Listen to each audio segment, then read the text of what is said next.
What's up mga kalibre? So nandito tayo ngayon sa San Juan, Tondo, Manila.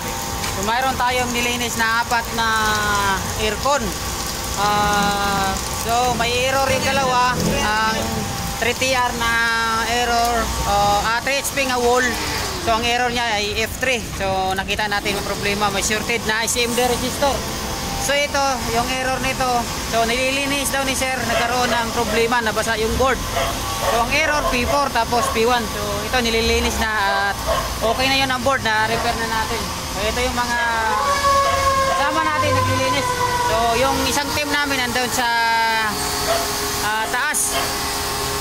So ito ipapakita natin sa inyo mga kalibre yung ginawa nating 3 HP. 3 HP na F3 error. So ito yung gamit natin. So tingnan natin ha mga kalibre. So ito nilinis din natin yan. So ito yung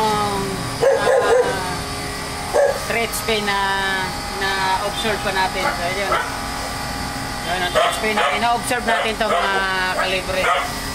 So okay na ito ngayon. Okay na ito, tuloy-tuloy na ang under nito. Kaya yung iba nililinis pa natin, saka pinapagana ito. Tapos linis na ito, pinapagana din. So ngayon, observe na lang kami. Tinatapos namin linis. So dahil medyo stress at wala tayong gawa, dahil nag-focus tayo sa Christmas party. So trabaho muna tayo mga kalibre.